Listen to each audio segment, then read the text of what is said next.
est-ce que vous avez entendu « faut que ça soit toi le boss ». Et ça, là, on l'entend tout le temps.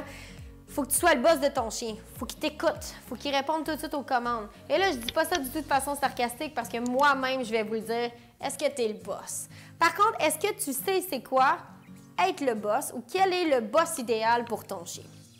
Je me présente, mon nom à moi, c'est Joanie Dion et on parle aujourd'hui, c'est qui le boss?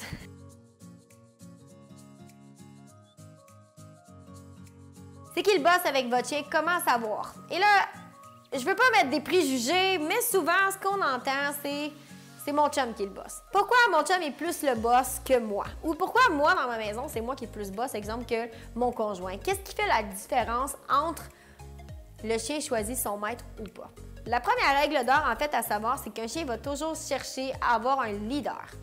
Un leader, c'est qui? C'est quelqu'un qui le protège. C'est quelqu'un qui s'assure d'avoir toutes les ressources nécessaires. C'est quelqu'un qui va s'assurer de guider, de donner de l'information et à ce moment-là, qui va être stable et juste et qui est ferme.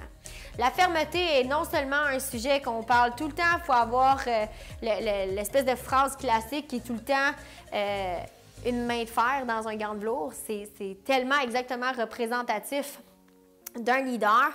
Par contre, des fois, on a tendance à mettre une main de fer puis d'aller jouer sur la fermeté, mais la fermeté tombe dans l'agressivité. Et là, il ne faut vraiment pas mélanger les cartes. La fermeté, là, c'est exiger sans émotion. Donc, dès que vous tombez en colère, vous êtes émotif, vous n'êtes plus dans la fermeté. Vous êtes dans l'émotion et là, peut-être à tomber dans l'agressivité. Tapez-vous pas sur la tête, c'est pas grave, on est là en apprentissage. Puis avoir un chien, ça demande beaucoup de contrôle de soi. Ça demande beaucoup de contrôle aussi d'être un leader, de contrôler ses émotions, de ne pas exploser, mais d'avoir des réactions quand même. C'est-à-dire qu'on n'est pas nécessairement permissif. C'est pas être un leader d'être permissif. Être un leader, c'est de pouvoir guider, de pouvoir donner tous les outils possibles pour que le chien comprenne. À ce moment-là, de tomber un guide. Et là, on est un guide qui est ferme. On est un guide qui protège. On est un guide qui va s'assurer en fait que tu vas avoir tout ce que tu as besoin à manger, à nourrir et tout ça pour ton confort personnel. Et à ce moment-là, c'est toujours moi qui gère les situations et c'est jamais le chien qui doit prendre les devants et les initiatives de gérer les situations. C'est ça être le boss. Le boss, ce n'est pas d'être le bourreau comme on voyait dans le temps, d'écraser le chien par terre puis d'être physique. Okay? C'est pas du tout ça. C'est pas d'être dans l'agressivité puis d'arriver avec la grosse dominance. Par contre, ce qu'on doit savoir, c'est que la fermeté vient aussi avec la prestance. Et là, toute la position du corps va faire en sorte que vous allez être crédible ou pas. C'est pas parce que j'ai OK, aujourd'hui, je suis un leader, je suis dedans, je contrôle mes émotions, puis que j'arrive comme ça en parlant, puis que je sais pas trop ce que je m'en vais, puis j'ai une petite voix comme ça. Ça ne représente pas un leader. Un leader va aussi représenter dans son non-verbal puis dans ses intentions, dans sa façon d'interagir, il va avoir une façon d'être. Et cette façon d'être-là, c'est d'être confiant, d'avoir confiance en lui, les épaules droites, d'être capable de respirer, d'être capable de contrôler ses émotions, d'être capable de guider. Fait que ça représente beaucoup de choses. Et là, vous allez me dire, ouais, mais Joe, moi, je ne serais jamais capable de faire ça. Je suis bien trop excitée, je suis beaucoup trop anxieux. Sachez que ça prend. Par contre, il faut le vouloir. Il faut vouloir devenir un leader. Il faut vouloir le faire pour son chien, pour le besoin de son chien. Parce que ce qu'il faut savoir, c'est que 98% des chiens et de la population canine qui ne veut pas être le boss. Parce qu'être le boss, ça vient aussi avec l'envers de la médaille. Ça vient avec les responsabilités.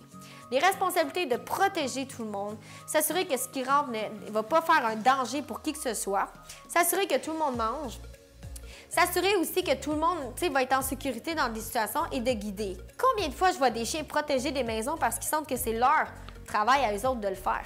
Et pourtant, c'est super facile d'aller travailler. C'est qui est le boss?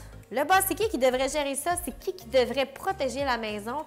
Bien là, à ce moment-là, ça devrait être vous. Et là, je le sais, chères dames qui ont un berger allemand, un Rottweiler, un chien pour protéger la maison, sachez que votre chien va être en mesure de le faire, que le chien est capable de faire la différence entre « vas-y maintenant », mais à un moment donné, quand je te dis c'est assez et que c'est moi qui gère, le chien doit céder. Et là, ça devient très difficile d'avoir une ligne entre les deux.